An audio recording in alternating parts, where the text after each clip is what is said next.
practicing OBGYN in Folsom, California, correct? Correct.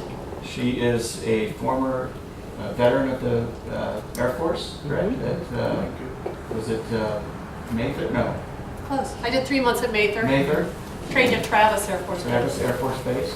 So she's a major doctor. And she's got a very good sense of humor. I'm driving on the way down here planning this meeting. She calls me up about an hour before the meeting. Ben, I can't make it. I'm really sorry. And just kind of paused for about 10 seconds to let me sweat. I was freaked out. I pulled off the road and had a heart attack. Very funny, great sense of humor. Glad he has a sense of humor. Right, but I've heard great stuff about her presentation, so we're very honored to have you. Thank you very much. Thank you for having me. I really appreciate it.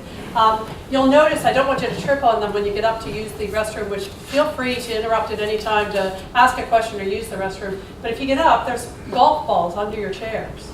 Every one of you has a little golf ball that's under your chair. Just while I'm talking, please slip off your shoes and put your naked feet against that golf ball, because that's what it's there for. It's your personalized foot massage. And one of the things that we do for stress reduction is have you give yourself massages in various different ways that are appropriate publicly. And one of them is using the golf ball under your desk. So feel free to not trip on that, but use it as need be. My name is Ruth Haskins. I do practice in Folsom, California, near the Capitol. And this year, until October 20th, I'm president of the California Medical Association. And when I tried to become president, when I ran for election, I ran with a big sticker that said, "Restore the passion, renew the value." So I'm delighted that people at CMA and Economic Services are telling us how to renew the value, because that's beyond one individual. Yeah, I got elected, but you try to bring back the reimbursement. We're chipping away at it. We're doing everything we can, but that's not a one-man job, so that's taking us all.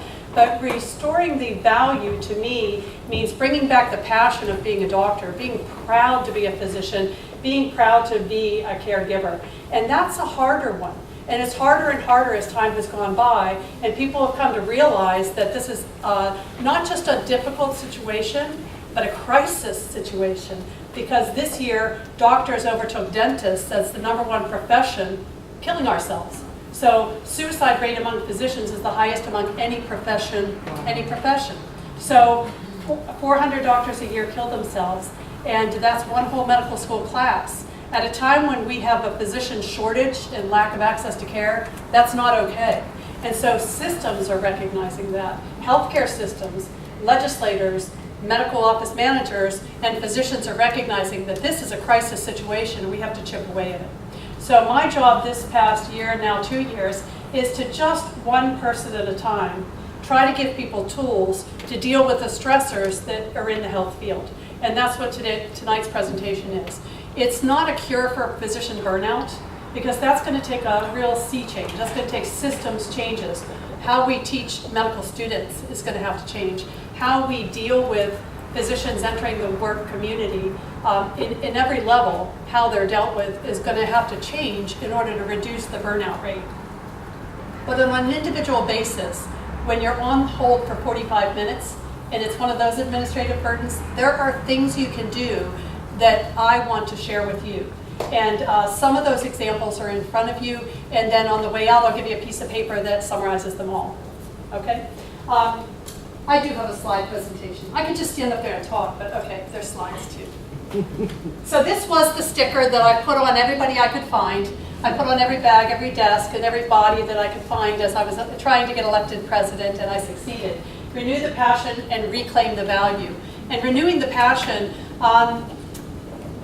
it's a challenge, and in small ways I've seen it work. Some of the things that we do here, I've seen physicians that I interconnect with doing on a regular basis, using on a regular basis. It works. They work. One of the keys is recognizing burnout, and I won't go through. It could be a half an hour description of Maslow and how she has described burnout and how to recognize it. Preventing it is really, really, really hard. Recognizing it is not so hard, but preventing it is going to take years of change of how we educate physicians. Personal remedies is what I'm about today. So it's just a tiny little piece of the pie. I wouldn't want anyone to think that the cure for physician burnout is bubble wrap. I mean, that really would be simple. And it would be stupid. It would not be appropriate. But I'll tell you, when you're on hold for 45 minutes trying to get authorization,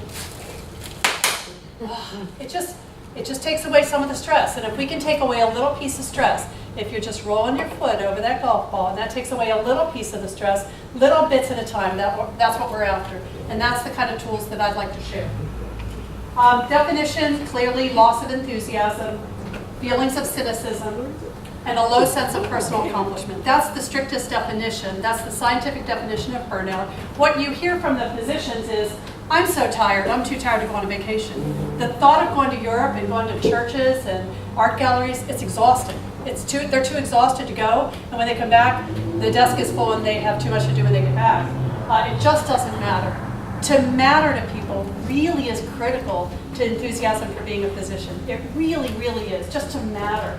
My care isn't helping. To feel like a cog in a wheel is what you hear most often among burned out dogs. But you don't. I should go back. Unfortunately, you don't hear that. Avi, in the back of the room on the right, is a pre-med student. She's been working in my office, and it's so wonderful to see life through her eyes and to bounce things off her and to reflect on what I do through someone else's eyes. And I will tell you what I told her on the way here is that if you really wanted to try to see like who in your group that you manage is suicidal so that you can prevent it, doctors are trained to hide it. And they hide it really good. And physicians have the access and the need, right? I mean, they're so burned out, they're so overwhelmed, but when you say, how you doing? They go, never been better. So how do you know? It's really, really hard. I have yet to find an article or go to a course that accurately teaches how do you predict that somebody is at that brink where they might commit suicide. It's really, really hard. Doctors don't say those things. They feel those things, but they rarely share. So the best that I could say is ask, and ask again. You look a little stressed. Is there something I can do for you? You made a mistake back there and I noticed it. Are you stressed? Really? Are you okay? Really? You can tell me. I mean, ask and ask and ask and ask and ask. And when you're done asking because they say, you're bugging me, get out of here, then tell them, I think you're doing great. You really matter. Point out the things that your coworkers and colleagues, the docs that you interface with, point out the things you see they do that are particularly good because they need it. Even though they're walking around like they're full of testosterone and full of themselves and really doing well, deep inside maybe they're not, and they're going to go home and take too many pills that very night. And you just can't tell. So you gotta all the time be saying, stoking those egos. Even though those egos seem great, you gotta be stoking those egos. You know, that was really great how you presented that. You know, I really like how you dealt with that crisis back there. All the time. And then we'll chip away at that suicide rate. If we all are nicer to each other consistently, recognizing what we do matters, then we'll chip away at that rate. The suicide rate, the burnout rate is steadily increasing. 54% of doctors fit the criteria, the technical criteria for burnout. 80% within the last month have had thoughts of suicide. How frightening is that? Over 400 a year. And the problem with having so many burned out doctors is that we have a doctor lack of access problem. We have a real problem with lack of access. There aren't enough doctors in California to treat the aging population. And when docs are burned out, they either stop doing half their practice, like in my world, they stop doing OB and just do GYN, or they retire too early, or they find something else to do. And so it really feeds on itself. And then the fewer the doctors there are, the more of those that remain have to work. And so it really feeds on itself, and it's a bad situation. Burned out doctors definitely, it's been clearly shown, make more mistakes. And their patients don't believe them.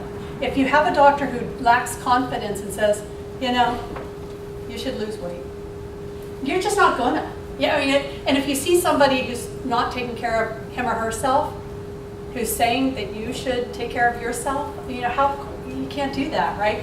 You should take Lipitor.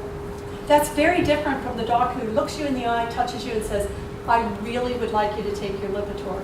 You matter to me. I want you to take your Lipitor. Somebody who has confidence, you're going to listen to. So there's less compliance among the patients who are being taken care of by burned out docs. And it's just a grumpy scenario. It's a hostile workplace. And you all know, beyond if I was sitting in a room of docs, they wouldn't get how toxic it is to have a toxic workplace. Lawsuit. So it's important that we do this. Now, it's been studied, why does this happen? And among all the people that are burned out, when you ask them, but why? Why? You should love what you're doing, you're making money. They say, too much bureaucracy, too many hours at work. And that's within the last 10, 20 years. That's not 30, 40 years ago. That's with the electronic medical record, because it didn't simplify things. We are not paperless, we are paperful, and it's really too many hours at work, not enough time with family or friends or things you want to do. Insufficiently valued. The insufficiently valued, every person in this room can make a difference there. Every single person in this room can go talk to somebody in the health field and say, wow, that was great. Wow, I really like how you did that. And you're helping the problem. Increased computerization, that's a systems change that we're going to have to rely on people like the CMA and AMA to work on. In every single session, there's resolutions that are working toward that end. Solving the actual problem, solving the problem is going to take systems changes.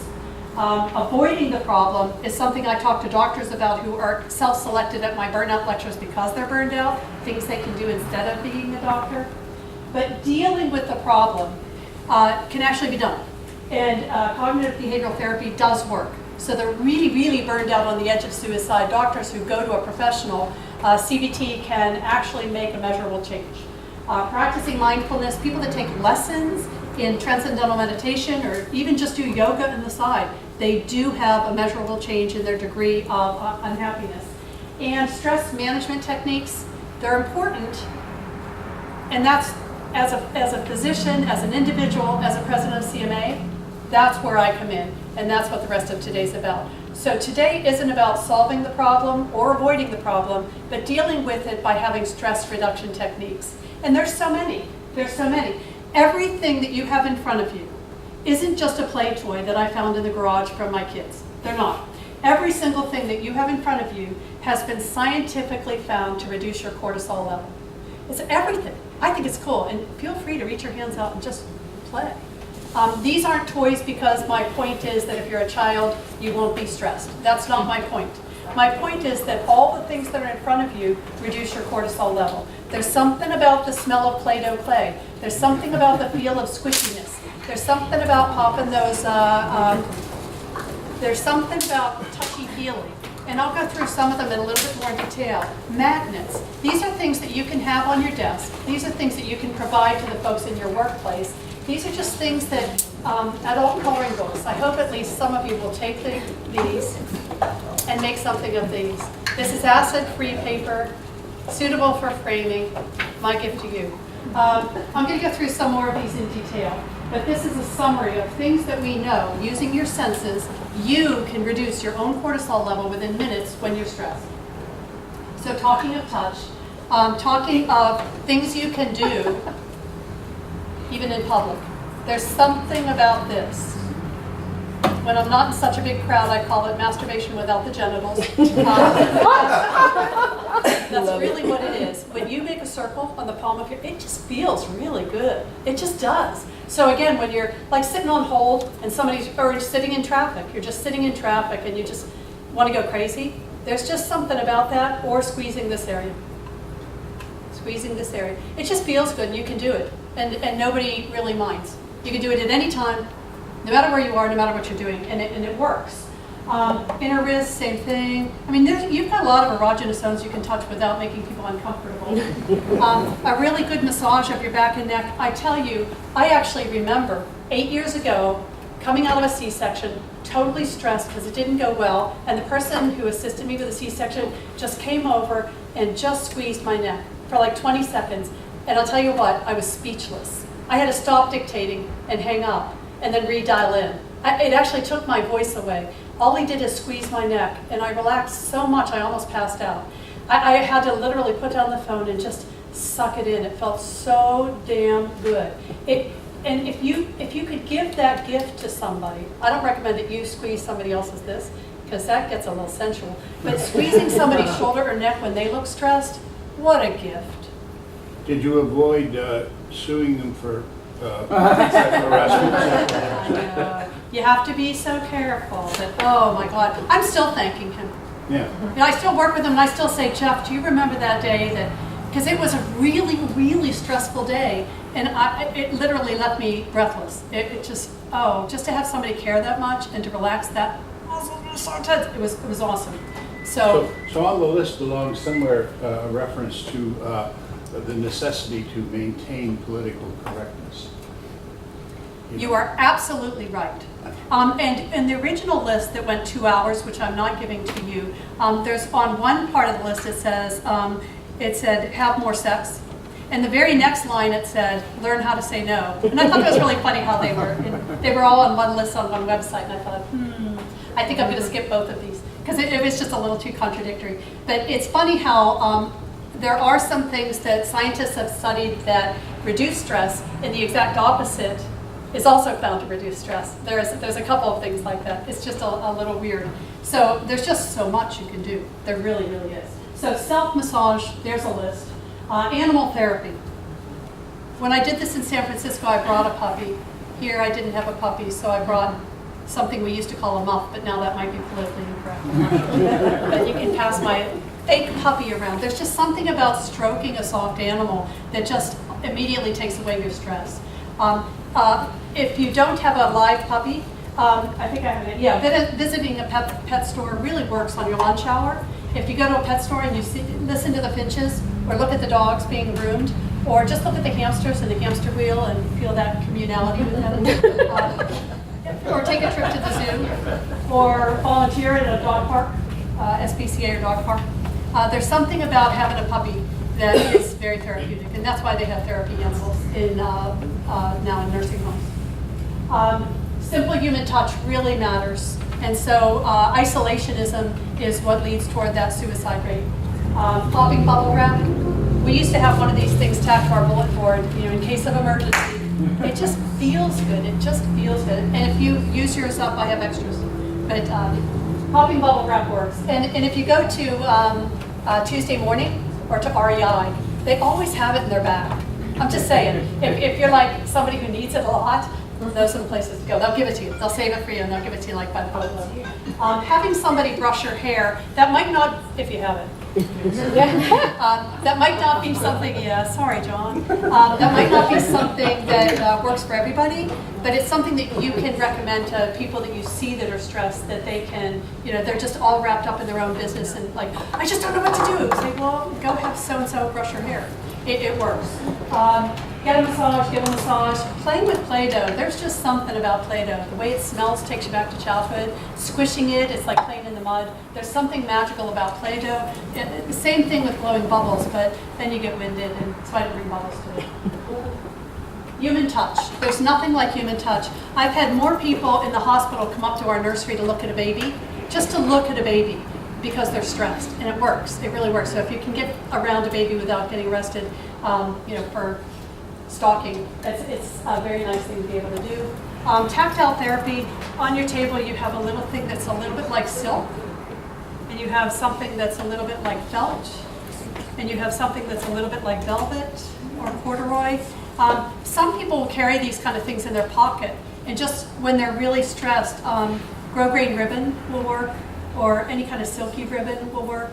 And if it's something really special, like it was wrapped around flowers somebody gave you, it's even better. But sometimes just that mindfulness of the feel of ribbon really works. Other people have worry pebbles or favorite rocks. And if you want, my intention is to send this whole slide set to you. And it was too big and it didn't come to me, so I couldn't bring it to you. Okay? Making intimacy a priority, recommending that you actually put it in your calendar. And I know that sounds really creepy, that you would put on your notes section of your calendar and your alarm would ring and it would say, go have sex, go have sex. But, or you would have really big on your personal brain, having sex tonight. But a date night is really important. And if you don't write, if not a date night, then a day that you're going to yoga class, writing it in your calendar to go to the gym or to exercise or to take a walk. I mean, you really mean to, but then there's this stack of stuff on your desk that you do instead. And you don't make it a priority, and so it just doesn't happen. And there's something about writing it down that makes you want to do it. And if you don't write it down, then tell somebody else to tell you. So if somebody calls you and says, you're supposed to be at the gym right now, or especially if you meet somebody at the gym, it's so embarrassing not to show up, right? So setting things up, actually putting things in stone. Hug often, make a date and keep it. Make dates not just with your loved one, make dates with friends, make dates with people that you don't know so well. When somebody says, can I take you for coffee, take them up on it, put it in your calendar and do it.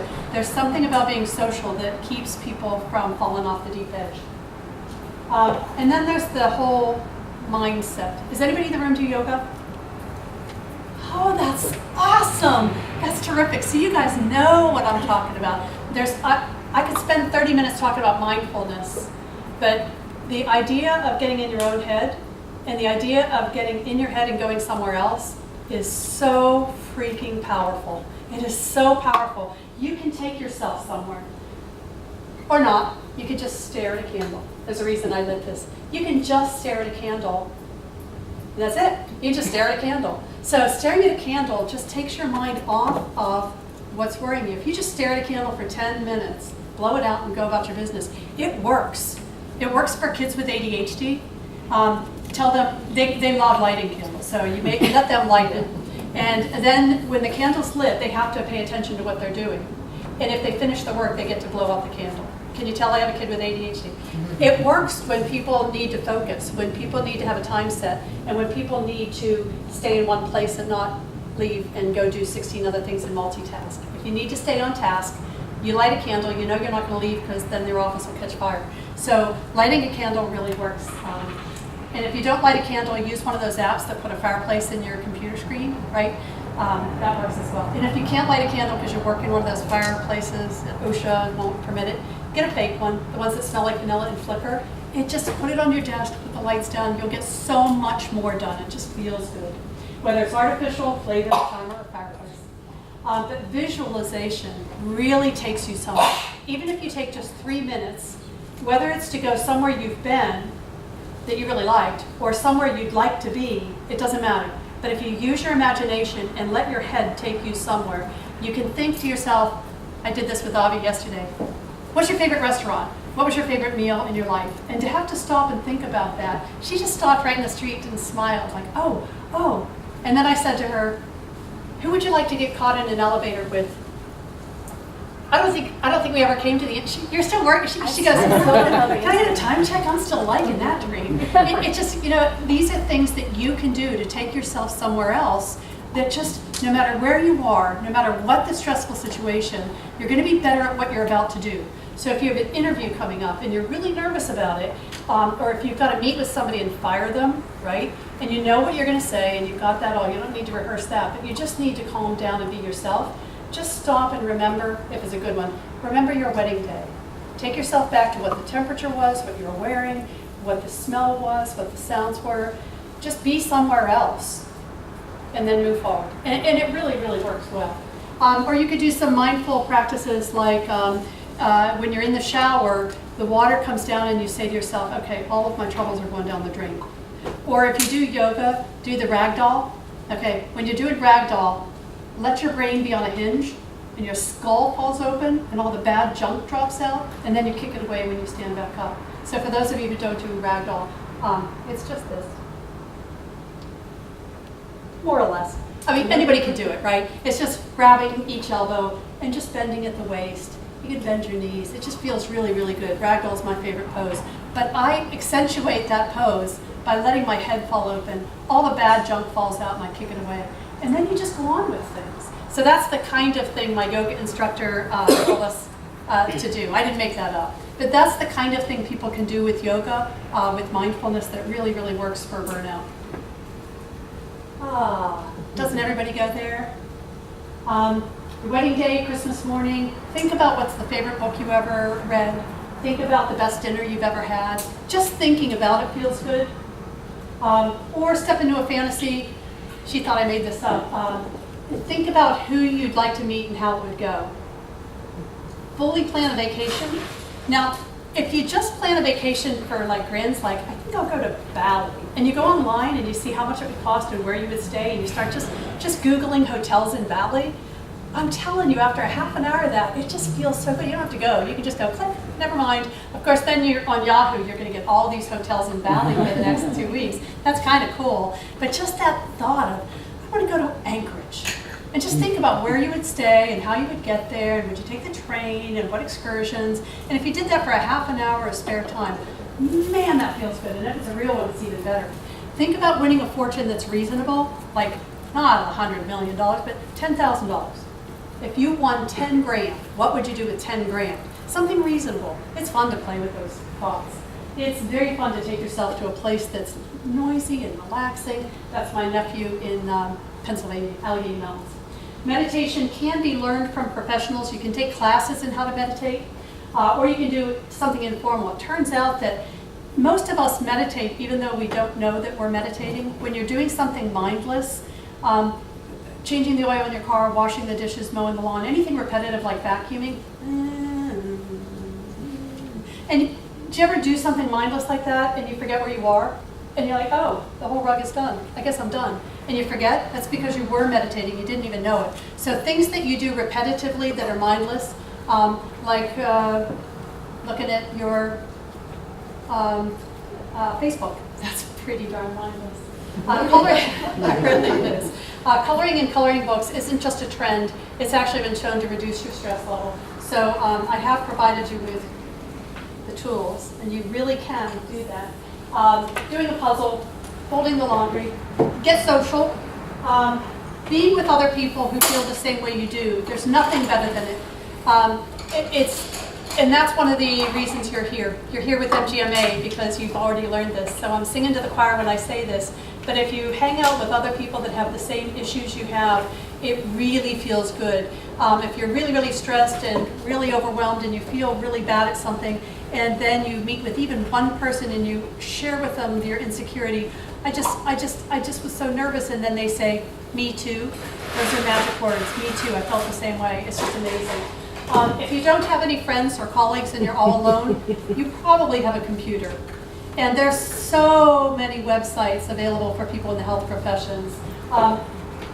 Peer group, you could go to a sports group. You could go to I grew up in, fill in the blank. I grew up in Duluth. There is an I grew up in Duluth on Facebook, and you're going to get all the pictures of your hometown Duluth.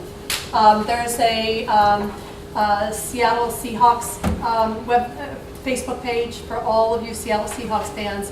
You can go to that page and just be mindless on it because it feels so good. LinkedIn, Doximity, Facebook. There are sets in Facebook. There are private groups that I know in the physician world, but I'm not sure in your world what it would be. But in our world, there's the Physician Moms Group that has 63,000 members.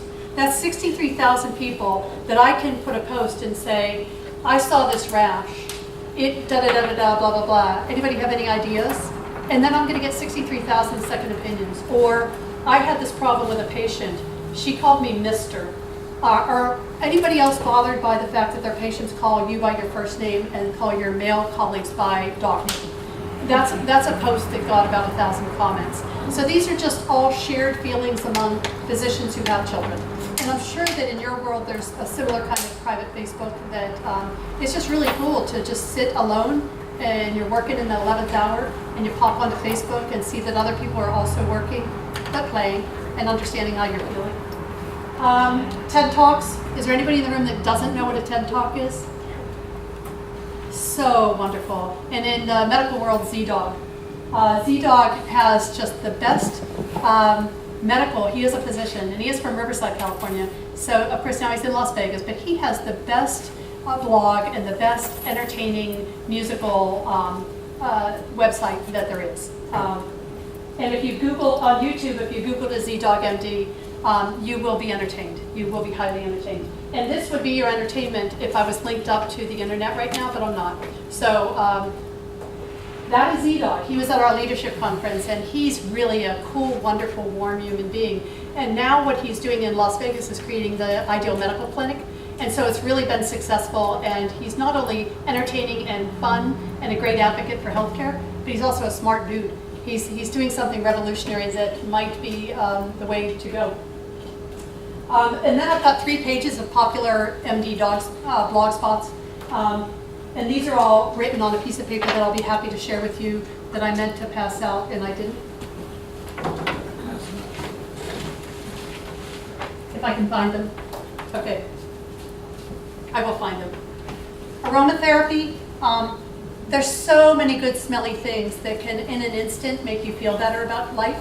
And one of them that's most popular, this was not homegrown, I don't grow this, but right up the road from me, oh man, in Alameda County, there's a woman who grows it, sells it, and I bought about 10 pounds of it. So lavender helps you sleep, lavender helps you relax, and it's just the all-around most wonderful smell. Who has the 2 jars? There you go. Yeah, that jar, pass it around, smell that, open it. What is it? Bacon. And there's another jar somewhere else. Yeah, did you get it? What is it? Chocolate cedar? Cedar. Coffee? Not chocolate. Oh, it's actually coffee, but okay, it's flavored coffee, so it does smell like chocolate. There's just things that you can put in your middle drawer of your desk that when you're really feeling low, you can just, for me it's my black magic marker, but don't tell anybody. I don't huff that much, but God, I love that marker. All of these I used to have in jars that I'd bring, but they got a little moldy and fungus, so just the 2 have remained. One thing you can do on your own is just breathe. And that's a yoga thing, just taking a deep breath. If you take 3 deep breaths when you're really angry. The other thing you can do is put cold water on your wrist. It really does work. I read it and then I did it, and it really does work when you're really mad. That's not when you're stressed as much as when you're really mad and you want to tear somebody's head off. Go to the faucet and run cold water against your wrist, and there's something about that that just calms you right down. It's really good. But there's all kinds of different smells, bath oil, salts, perfumes that can work. Some people will use something that reminds them of their childhood, like Jim Peterson wears Brute. You know who he is. So one of the other medical association execs wears Brute, which you have to be over 50 to remember Brute when we were teenagers. But every time I smell him, man, I am 16 years old and under the bleachers. It is just the most wonderful smell ever. So he wonders why every time he's around, I sidle up to him and smile. And I love that Brute. Things that remind you of childhood are just the most wonderful thing, whether it's peppermint or chocolate chip cookie dough, whatever it is. Exercise works to reduce your stress level. If you commit to taking the stairs rather than the elevator, unless it's more than 6 stories, that's just a really good, healthy way to go. Just taking a walk in the middle of a really harsh day, even if it's only around the building, or just stepping outside into the sunshine. We don't get enough sunshine. And to just step outside, even if it's 103 out, and stand in the sun, will bring your cortisol level down. Yoga works, opening your heart, stretching your arms, letting your brain empty. That's me. Going to a gym regularly, using a Fitbit can promote it. And this can't be said too often. Schedule it. Put it on your schedule and then you'll do it. Laugh. You thought these were just red rubber balls, but no, au contraire. That's what they are. So when things are really stressful, and I'm not saying because one of the patients just died, but when things are really stressful in an office because of something that is forgivable, if you just put this on and walk out like you're not wearing anything at all and try to conduct business in that way, it's hysterical. It's more funny than the laughing man on the train. If you just conduct your business as usual, every single person you walk past will smile. Even the grumpiest person will smile. On Red Nose Day, I put it on at 6 in the morning, going to Starbucks, going to the hospital. In the hospital, there's not a single person I walk past that didn't break into a laugh. I mean, they're just stupid. It's just so stupid, right? But everybody looks like an idiot with this on. Everybody. Nobody looks good with this on. Some look a little bit more like Rudolph than others, but most of us just look funny. And it's so cheap, and it's so easy, and you all have one, and if you want others, I have extras. Laughing is hysterical. If you just grin randomly, there's something about exercising those muscles in your face that lower your cortisol level. They just do. So if you just, in the middle of I'm really mad, start to laugh out loud. If you're really upset about something and you go, ha ha ha ha, ha, that's so funny, when it really isn't, it's really sad, it will turn it around so that you can tolerate it. It just does. It just does. Silly videos are abound on YouTube. I mean, just go to YouTube and say, giggling anything, giggling child. You'll end up with 100 videos of a giggling kid. The one where the father's tearing the notebook paper apart, we all have seen that. That's a viral video that's hysterical. And you can just pop onto that at any time in your life and just laugh. The one where he blows the dandelion and the kid on his backpack giggles is that child giggling is hysterical. And do go to Laughing Man on a Train, which I had at the end of this presentation, but it's not showing. But Laughing Man on a Train is an 8-minute video of a guy getting on a train and just laughing until he has the entire train in stitches. And while they're laughing to the point of tearing, he gets off and starts on the next train. It really is a sweet, it was set up, it's not real. But it's really worth taking 8 minutes to watch because your whole office staff will be laughing if you do that. There are calendars that have a joke a day. It's worth looking at. If you really feel lousy and somebody says, how are you doing? And you're not suicidal because you do need help if you are, right? I'm not saying that you want to fake people out. But if you're having a bad day and somebody walks past and says, how you doing? And you say, never felt better. There's something about saying that makes you feel better because you've got one over on them. You're like, ha ha ha, little do they know I'm having a rotten day. There's just something about the sarcasm that cheers you up. So it's worth having a phrase that you say. Somebody, when I gave this lecture to another group, said that their phrase is, geez, now I forget, something like, well, at least I'm on earth, or at least I'm upright, or something that turned things around for them. So if you have a stock phrase that just cheers yourself up, that's worthwhile. Finding something funny, even when it's really a stressful situation, is a gift. It's a talent. And if you find somebody you work with who can do it, hang out with them, because it's really hard to do and really worthwhile. You do have chocolates. And not only should you eat them, but enjoy them. Like really be mindful. Like put it on your tongue and let it melt and take a few minutes. Instead of eating a little piece of chocolate, have chocolate pudding. Because it can like encircle your mouth and you can really indulge in it. So chocolate works, peppermint, lemon, cinnamon, that's why there's all those mints there. And there's nothing like bubble gum. There's nothing, unless you're wearing dentures and can't have bubble gum or have some kind of filling that you can. Bubble gum, there's something about blowing bubbles. Now, if you snap your gum and that ticks somebody off near you, that's not so good. But there's something about blowing bubbles that what's recommended when you're in a group is to put a big bowl of bubble gum and have a bubble gum blowing contest. A bubble gum, bubble gum. Bubble blowing. Yes, thank you. That's what I meant to say, a bubble blowing contest. And it just makes everybody's day. Even chewing gum, especially if you can find the kind that they used to sell back when you were a kid. A spot of tea, most of you have a tea bag on your table. There's something about drinking tea that clearly, no matter what the flavor, lowers your cortisol level. Chamomile, restful teas. These are all you can find them at your local stores. Background music works.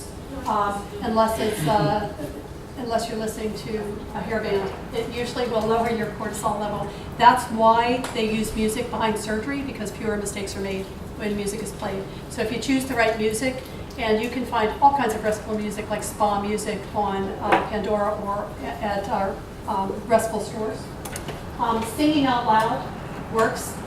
Yesterday, rest his soul, we played Glenn Campbell all afternoon in the office. And I'm the only one who knew who it was, but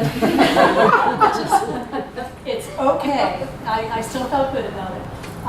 They recognized one song. Wichita Lineman we all sang, but everything else is just me. Be mindful. That's what the Calla Lily was about. Be mindful. Really listen to the sounds of things that delight you. Really enjoy things like wind chimes. Things like a train whistle in the background. Stop and listen and enjoy it. Like go out of your way to step on a dead leaf so you can feel that crunch under your feet.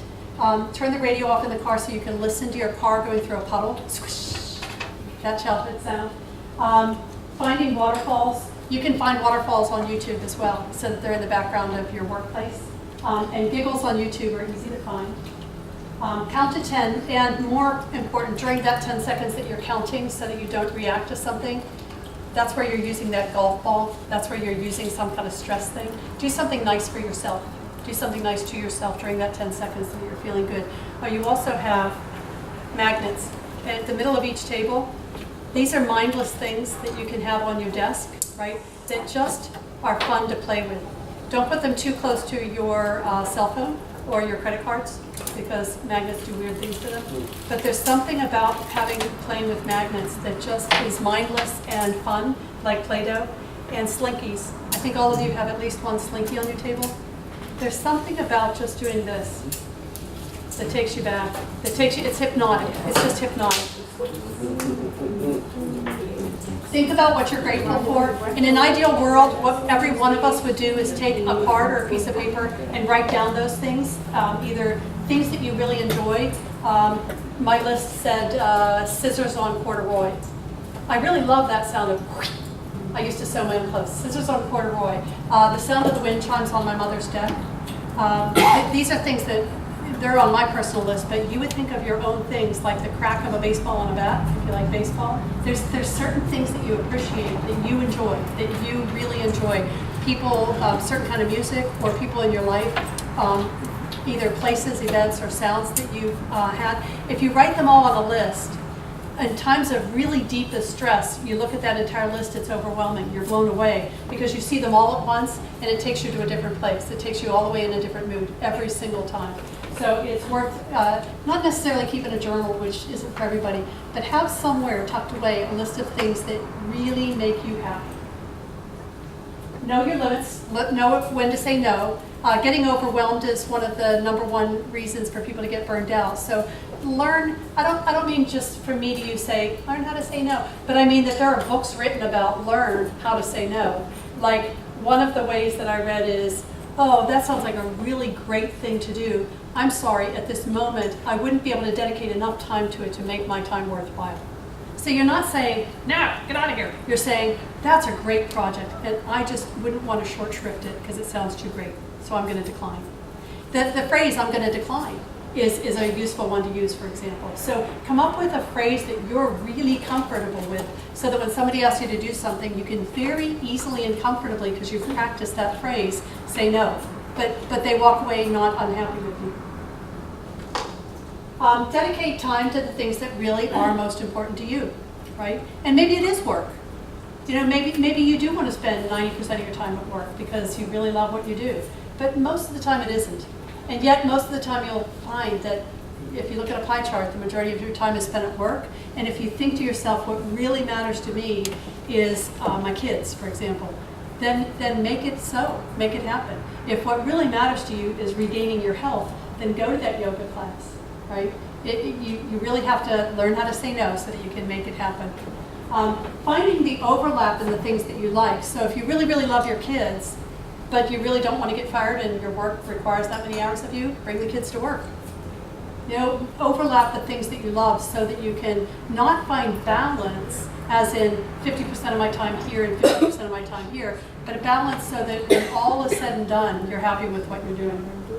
Start small. You don't have to do all this jazz at once.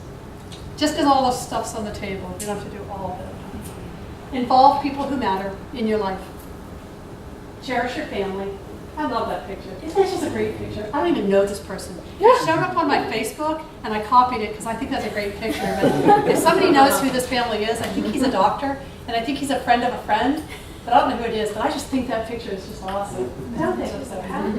Okay, so this is what I was talking about, work-life balance. Work-life balance isn't like half of this and 30% of that and blah, blah. Work-life balance is that at the end of the day, you're okay.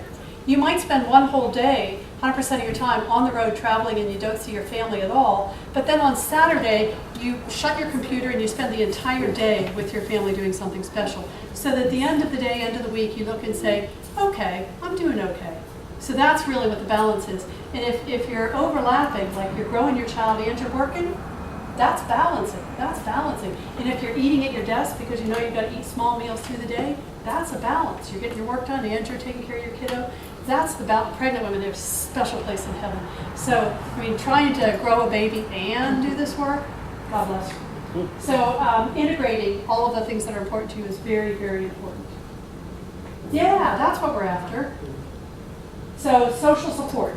I can't say it enough how important it is to have a mentor, to have a friend, to have somebody that you can really call and say, okay, I've had it. I've really had it. I just can't stand this anymore. Whatever that this is, there has to be someone in your life that you can call and say, I can't stand it anymore, who won't judge you, who will listen and who will tell you, well, actually, I think you got it wrong and you need to go apologize. Or who will say to you, oh man, you're getting screwed. You are really getting hosed. That's not okay. And you just feel so much better. They vindicate you. Somebody that you can trust, who's not always going to shine you on, but that you trust, that you can bounce things off of and say, I need help. There has to be somebody in your life because we can't do this. It's too complicated. We can't do this alone. That's how you get burned out. If this is more for the physicians, but you who work with physicians, promote it, please, please, please. That when there's an adverse outcome, it's really, really important for healthcare providers to have somebody they trust to say, here's what happened. Was I wrong? Like, what should I do?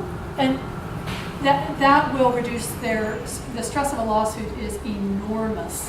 And that will, just having somebody to bounce things off of is critical to getting through a lawsuit. Sending thank you notes. I know I left a bag downstairs because all those papers and my thank you notes are somewhere. I was going to put a thank you note in front of all of you. Everybody should send at least one thank you note a week. It's amazingly powerful. It is amazingly powerful. And it can be for anything. It can be, thank you so much for the advice you gave me, blah, blah, blah. It can be, thank you for assisting me at whatever.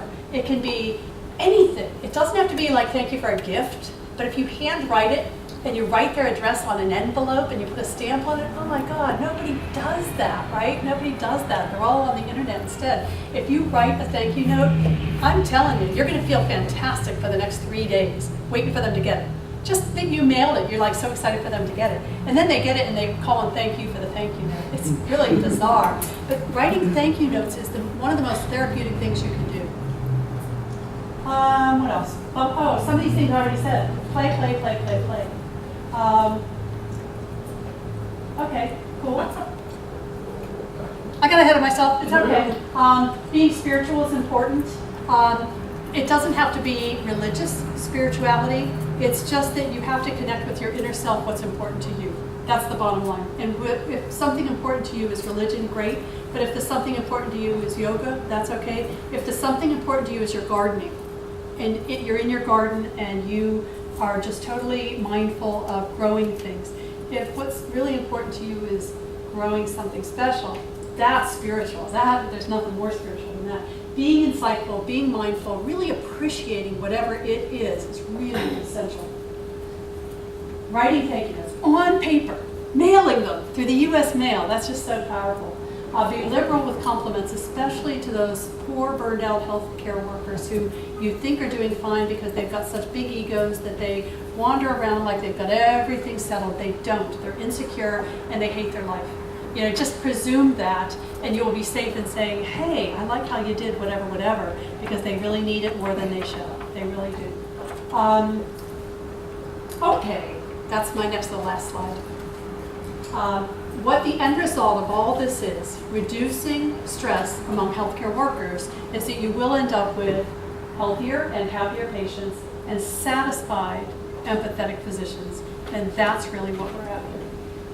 Connecting with others is important, and so I've left you my cell phone number, because if any of you ever want to call me, I never answer my cell phone. But I text. I can never get to it. She knows it. She sees it ringing on my desk, and by the time I race in, dang it, it's a message. And I can't figure out how to get messages. So texting on that, I know, I just can't do those voicemails. But texting, I'm good at it. And that's my number to text me. So if you ever have any questions or concerns or want to hook me up with somebody who's burned out, want somebody who's burned out to talk to me about any of the things that I presented to you, that's my email, which I do look at, and that's my cell phone, and I do text. Thank you for your attention. Okay, how close are we? We're early, see, because I could have shown the videos, okay? I do have a question. Yeah. So, let's say you recognize someone that's burned out in your practice or healthcare related. Do you have like something that you send to these people that they could read and say, okay, here's some tools I can plug into? Or is it a website? Or how do you help them just talking through some things? I'm a solo practice doc, so me, myself, and I are in my practice. And all of these things that you have before you, I've tried. When you're really burned out, none of them work. So these are stress mediation techniques, not burnout reduction techniques. You know, so burnout is based on stress, and if you reduce your stress, you're less likely to get burned out. But the real crux of burnout comes from feeling out of control. The real crux of burnout is I'm out of control. There's some system that's controlling me in a way that doesn't meet my values. And so the real answer is going to be having the person who's burned out be part of the decision-making team. And so it really comes from above. So personally, what I'm doing with that is working with my medical society. The Sac Sierra Valley Medical Society has a program called the Joy of Medicine. And the Joy of Medicine has got people from UC Davis, from Mercy Med Group, from Sutter Independent Physicians, and from Dignity Health. It's got the bigwigs, the decision makers, and it's got them all in a room to talk about how do you treat your doctors? How do you show them that you value them? And me, on that committee, I'm able to talk to them about, here's how you can show us value. Hire somebody to come wash our cars while we're at work. Which, how easy is that, right? It's not that hard. And why haven't they thought of that already? Just, I don't have time. I'm working 17 hours a day. And I come out and my car looks like somebody threw up on it. I just want my hospital, when I have to work long hours, to have somebody wash my car. Not even the inside, just wash the car. Just even clean the windshields. What would that, you know, they can have a homeless person who hangs out at our hospital do that for like $10, right? It wouldn't be so hard. What hospital systems can do is they can reward really hardworking doctors who go above and beyond, not with a little mercy tag or a little tag, like, they can reward them with a meal from Blue Bonnet or whatever it's called. You know, reward them with a meal. Reward them with a coupon that gets them a movie and a dinner and a movie out. Get them the time out that they need. These are all things that hospital systems can do for the burned out doctor. I don't do that, but I tell the hospital systems, this is what you gotta be doing. Secondly, I encourage all of the docs to become a CMA delegate, join your CMA, join your medical society, because there's power in numbers. And when I go to the American Medical Association as a delegate and I say, it makes me feel powerful. Especially when you see something that you've said and now it's actually in motion. That's pretty darn cool. So encouraging the docs who are burned out to get involved, become active in the organization's councils, committees, delegations, and such, that's really the answer to burnout. Not here. That's just not going to do it. It's going to be having a decision-making role in your community, or taking control of your own practice so that you say, I hate this. They're giving me a different MA every single day. I need to be able to pick my MA and pick my hours. Okay, I hear what's important to you. Let's transition you to solo practice, right? And that's where you guys all come in. Oh, we can help with that, right? So knowing what you want to do with your life, being able to define how you want to practice. Do you want to be a 9-to-5er and have a great pension, or do you want to be a solo practice doc and not make as much money but have all the control?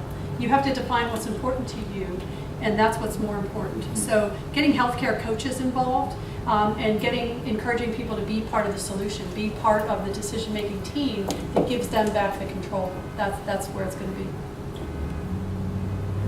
Yeah, not easy. Other questions? Yeah. Do you see a generational aspect to this? And the reason I'm asking is because I work with some young people, and one of them mentioned that thing that you had, that work-life balance thing. And I think my contemporaries are not as in tune with this, but I'm of the understanding that younger people are more committed to that sort of thing, and perhaps what you're seeing now will be less prevalent, if for no other reason than people are focusing on that balancing. Is there any possibility that's correct? No doubt about it. Part of it is because there's more women coming out of medical school than men. 51% are women. And women are so maternal. And they're very, women who come out of medical school are very decisive, and they know exactly what they want. And they want to be mothers and wives and doctors. And they know it, they can. They know they can. So there's a press to make the system curve to their needs. And that's where you're seeing so much struggle between the oldsters who say that's not the way it's supposed to be, and the youngsters saying that's the way it's going to be. And so quite the dichotomy of people who trained in the 70s and 80s like I did still have that mentality of, I walked 2 miles in the snow. You know, you used on those little, whatever. You know, you come out of your only working 80 hours a week and you want to be 9 to 5ers. It's a different mentality. And so there's a lot of generational angst where the youngsters are saying, you're idiots. And the oldsters are saying, you're babies. And we have to be nicer to each other and recognize that neither are what they're calling each other. Both just grew up in a different system. But yeah, that's definitely the way it's going to go, is more kindness, a kinder, gentler way of being a physician, because we're seeing that the youngsters who are trained to have empathy, and they're trained in biophysics or bioethics, and they're trained in business model, they are more satisfied when they come out because they know what they're facing, and they're a little bit more direct about getting what they want. So yeah, it will change.